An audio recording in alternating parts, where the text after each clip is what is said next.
Hi, I'm Mrs. Frank, and I'll be reading Chapter 8, Two More Golden Tickets Found.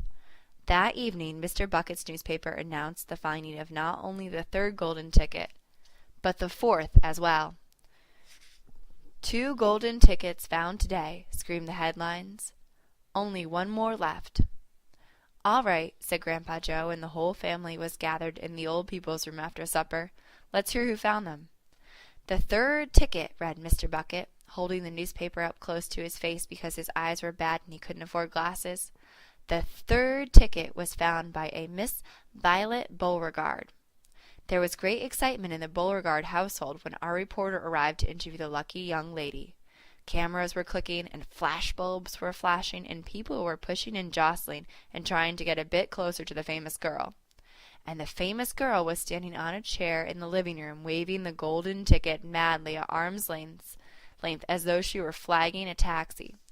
She was talking very fast and very loudly to everyone, but it was not easy to hear all that she said because she was chewing so ferociously upon a piece of gum at the same time.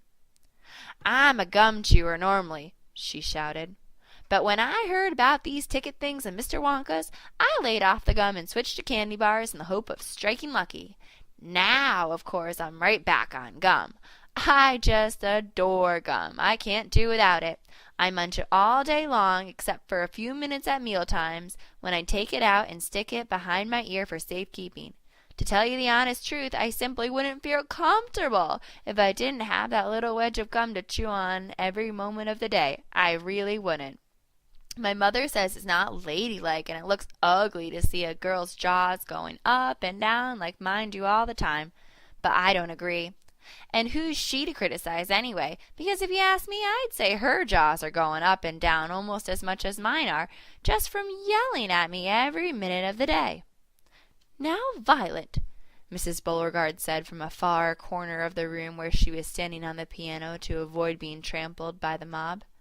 "All right, Mother, keep your hair on," Miss Beauregard shouted. "And now," she went on, turning to the reporters again, "it may interest you to know that this piece of gum I'm chewing right at this moment is one I've been working on for over 3 months solid. That's a record, that is. It's beaten the record held by my best friend, Miss Cornelia Princemetal. And was she mad? It's my most treasured possession now, this piece of gum is. At nights I stick it on the end of the bedpost, and it's as good as ever in the mornings. A bit hard at first, maybe, but it soon softens up after I've given it a few good chews.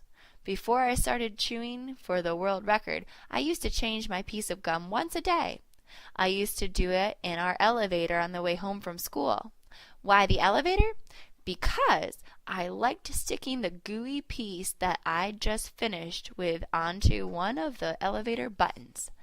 Then the next person who came along and pressed the button got my old gum on the end of his or her finger. Aha! And what a racket they kicked up, some of them. You get the best results with the women who had expensive gloves on. Oh, yes, I'm thrilled to be going to Mr. Wonka's factory. And I understand that afterwards he's going to give me enough gum to last me for the rest of my whole life. Whoopee, hooray, hooray. "Beastly girl," said Grandma Josephine. "Despicable," said Grandma Georgina. "She'll come to a sticky end one day, chewing all that gum. You see if she doesn't." "And who got the fourth golden ticket, Daddy?" Charlie asked. "Now, let me see," said Mr. Bucket, peering at the newspaper again. "Ah, yes, here we are. The fourth golden ticket," he read, "was found by a boy called Mike TV." "Another bad lot, I'll be bound," muttered Grandma and Josephine. "Don't interrupt, Grandma," said Mr. Bucket. "The TV household," said Mr. Bucket, going on with his reading, "was cramped, like all others, with excited visitors when our reporter arrived. But young Mike TV, the lucky winner, seemed extremely annoyed by the whole business. "Can't you fools see I'm watching television?" he said angrily. "I wish you wouldn't interrupt." The 9-year-old boy was seated before an enormous television set, with his eyes glued to the screen, and he was watching a film in which one bunch of gangsters was shooting up another bunch of gangsters with machine guns.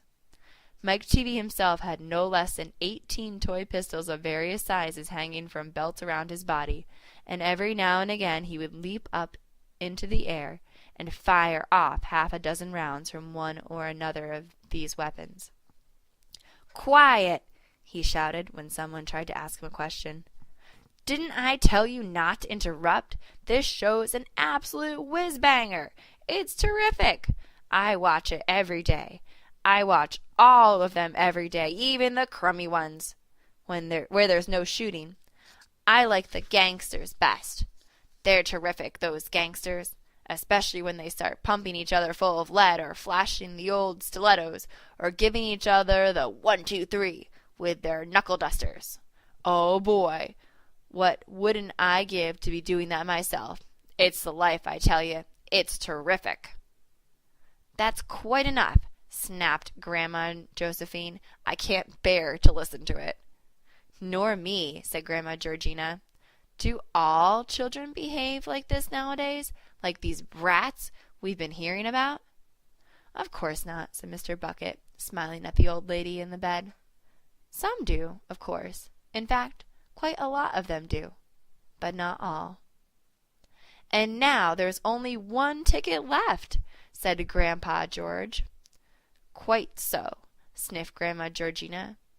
"And just as sure as I'll be having cabbage soup for supper tomorrow, that ticket'll go to some nasty little beast who doesn't deserve it."